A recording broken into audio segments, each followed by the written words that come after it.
Hello. Gynaecologist doctor Sinha बोल रही हैं। यस। डॉक्टर आपसे बात करना था, ये वाइफ प्रेग्नेंट है, अबॉर्शन करना था। Is it complication? कॉम्प्लिकेशन कोई नहीं है, लड़की है तो। ये कैसे बात कर रहे हो आप? ऐसा तुम पहले नहीं हुई। लड़की है तुमको समझ में नहीं आ रही बात है?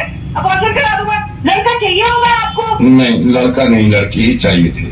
तो फिर क्यों करा रहे हो अबॉर्शन? चूंकि रेप हो जाएगा इसका। डॉक्टर मैं ये नहीं चाहता कि इसका रेप हो जाए। I am so sorry doctor, मैं नवेद बोल रहा हूँ रेडियो मिर्ची से। और मुझे मालूम है कि आपके पास कॉल्स आती होंगी, लेकिन उनकी वजह यही होती होगी कि मैं दहेज नहीं दे सकता या मैं लड़की को पढ़ा नहीं सकता। लेकिन अब कॉल्स आया करेगी और वजह ये हुआ करेगी डॉक्टर कि मैं अपनी बच्ची को पैदा नहीं होने देना चाहता क्योंकि इसका रेप हो सकता है। दिल्ली में 8 महीने की बच्ची का रेप हुआ। 8 महीने की बच्ची होती कितनी, अगर वो तंदुरुस्त ना हो, इंसान के एक हाथ में आ जाती है, उसका रेप हुआ है।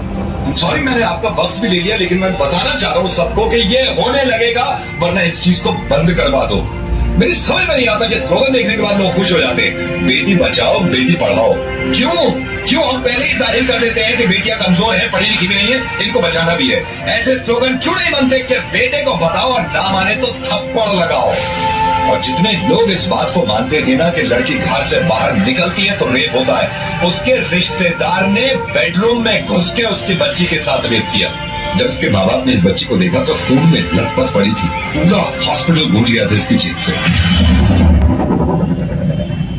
और हिंदू मुस्लिम आप करते रहिए अपना काम, एक दूसरे को बुरा भला कहने में और जुलूस निकाल के एक दूसरे को मारने में। अगर शर्म है ना थोड़ी सी, तो इनसे ज्यादा खतरनाक जो हमारे मुल्क में हो रहा है कि बच्चियों के रेप जो करते हैं, उन जानवरों को जाके सबक सिखाओ इतनी भीड़ ले जाकर।